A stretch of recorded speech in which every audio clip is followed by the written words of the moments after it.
8 साल का हमारा मेहनत इस सरकार के लिए जो अपराधियों के साथ उन्होंने किया है उसको आपने जीरो कर दिया है ईंटा चला के हमारे। या तो एनकाउंटर करो, एनकाउंटर, एनकाउंटर, एनकाउंटर।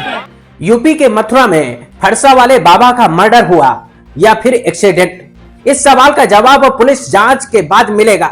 लेकिन बाबा के समर्थकों ने उनकी मौत के बाद जमकर बवाल किया। न सिर्फ बवाल किया बल्कि हाईवे को जाम भी कर दिया।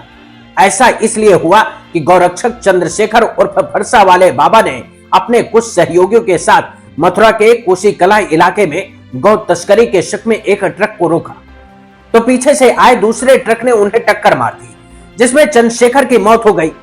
उनके समर्थकों ने आरोप लगाया कि ऐसा साजिश के तहत किया गया। सवाल है कि फरसा बाबा का हुआ मर्डर, आरोपियों का हो गया एनकाउंटर।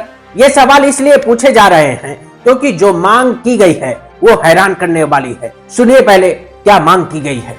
सुनिए भैया, या तो एनकाउंटर करो, शांति शांति शांति, एनकाउंटर, एनकाउंटर। ये जाम, हंगामा, पथराव और बवाल, ये सब कुछ गौरक्षक चंद्रशेखर की मौत के बाद का तमाशा है, जब उसके समर्थक सड़क पर उतर आए और हाईवे को जाम कर सड़क पर ही बैठ गए। नमस्कार दोस्तों, मैं गंगा प्रसाद, आप देख रहे हैं वॉच न्यूज। पुलिस ने समर्थकों को समझाने बुझाने और हादसे के लिए जिम्मेदार लोगों के खिलाफ कार्रवाई करने का आश्वासन दिया, लेकिन फरसा वाले बाबा के उग्र समर्थकों ने पुलिस की एक नहीं सुनी। हालात ये हो गए कि पुलिस की गाड़ियों में ताबड़तोड़ पत्थरबाजी की गई। इस पत्थरबाजी की तस्वीरों को देखिए, जब पुलिस की दौड़ती गाड़ियों में पत्थर दनादन चल रहे हैं और यूपी पुलिस अपनी जान बचाकर भागने के लिए मजबूर है। इस पत्थरबाजी में सिर्फ पुलिस की गाड़ियों को निशाना नहीं बनाया गया है, बल्कि भीड़ को कंट्रोल करने पहुंची पुलिस पर भी पत्थरबाजी की गई है, जिसमें कई पुलिस वालों को चोट लगी है और एसपी की गाड़ी चकनाचूर हो गई। सवाल है कि यूपी के मथुरा में इतने खराब हालात कैसे बन गए? ऐसा क्या हुआ कि पुलिस और फरसा वाले बाबा के समर्थकों के बीच टकराव पैदा हो गया और फिर पुलिस के खिलाफ फरसा वाले बाबा के समर्थकों का गुस्सा फूट पड़ा? सबसे पहले उस बयान को सुनिए जिसमें बाबा के समर्थक दावा कर रहे हैं कि ये एक्सीडेंट नहीं है बल्कि हत्या है।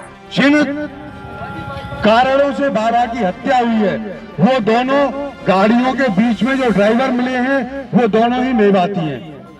स्पष्ट होता है क्योंकि मेवातियों की पहले हमें भी पहले से वार्निंग मिल चुकी है कई बार, और बाबा के पास भी कई बार आ चुकी है, और बाबा को ये एक साजिश के तहत कुचल के मारा गया है। यहाँ एक बात तो साफ है कि फरसा वाले बाबा की मौत ट्रक की टक्कर से हुई है, लेकिन मौत हादसे की वजह से हुई या फिर साजिश के तहत टक्कर मारकर हत्या की गई? अब पुलिस इसी की जांच की बात कर रही है, जैसा आरोप गौरक्षक लगा रहे हैं और दावा कर रहे हैं कि इसकी साजिश 1 महीने पहले रची गई थी।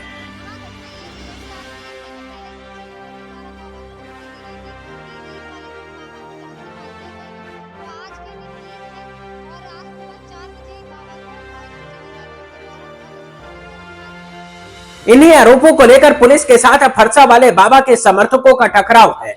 बाबा के समर्थकों का दावा है कि ये एक्सीडेंट नहीं है बल्कि हत्या है और इस हत्या के बदले में आरोपियों का एनकाउंटर होना चाहिए। बाबा को ये एक साजिश के तहत कुचल के मारा गया है। या तो एनकाउंटर करो, एनकाउंटर, एनकाउंटर, एनकाउंटर।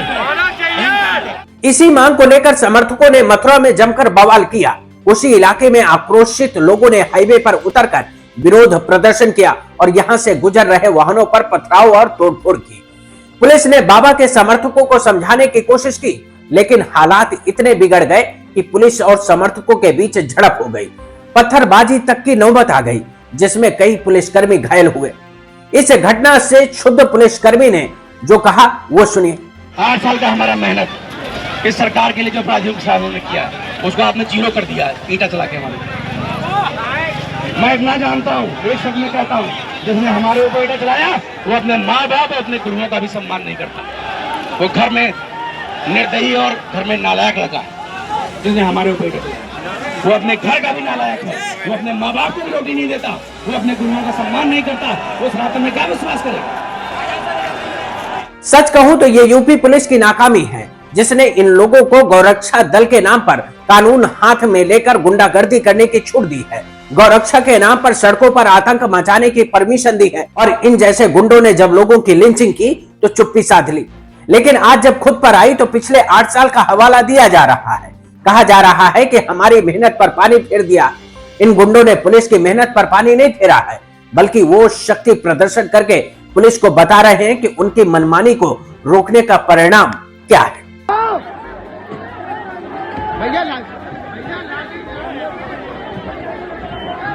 फिलहाल बाबा चंद्रशेखर के समर्थकों का दावा है कि ये एक्सीडेंट नहीं है बल्कि हत्या है, जबकि पुलिस का दावा है कि ये एक्सीडेंट है। प्रशासन की ओर से जारी बयान में कहा गया है कि घने कोहरे के कारण पीछे से आ रहे राजस्थान नंबर के एक तार से भरे ट्रक ने कंटेनर को टक्कर मार दी। इस भीषण हादसे में फरसा वाले बाबा की मौके पर ही मौत हो गई। ट्रक चालक घायल बताया जा रहा है। इसी में कल रात्रि लगभग 3 से 4 के बीच में चंद्रशेखर और फरसा बाबा ये इनके द्वारा एक वाहन को संदिग्ध मान करके रोका गया था, जिसमें कि कल घना कोहरा होने के कारण पीछे से एक ट्रक जो कि राजस्थान नंबर का था उसके द्वारा आकर इनको हिट किया गया, जिसमें कि इनकी मृत्यु हो गई। जो कंटेनर इनके द्वारा रोका गया था उसमें किराने का सामान पाया गया और जो ट्रक पीछे से आया राजस्थान नंबर का उसमें तार लदे हुए थे। जो ट्रक है उसके चालक और परिचालक दोनों अलवर राजस्थान के रहने वाले हैं और ट्रक दुर्घटनाग्रस्त हुआ और चालक भी चोटिल हुआ है, जो कि उपचाररत है। इसमें गौ तस्करी की किसी प्रकार की कोई बात नहीं आई है। फिलहाल मथुरा में फरसा वाले बाबा की मौत के बाद तनाव बना हुआ है। गौरक्षक आरोप लगा रहे हैं कि बाबा की हत्या साजिश के तहत की गई है। ऐसे में सीएम योगी आदित्यनाथ ने इस मामले में जिम्मेदार लोगों की जवाबदेही तय करने और आरोपियों के खिलाफ सख्त कार्रवाई के निर्देश दिए हैं। वैसे हाईवे पर बवाल के बाद 4 घंटे बाद स्थिति सामान्य हुई। जाम में फंसे वाहन अब धीरे धीरे सामान्य गति से आगे बढ़ रहे हैं, लेकिन इस बवाल के बाद छाता कस्बे में चप्पे चप्पे पर पुलिस की तैनाती कर दी गई है, ताकि कस्बे में शांति व्यवस्था बनाए रखी जा सके। नमस्कार दोस्तों।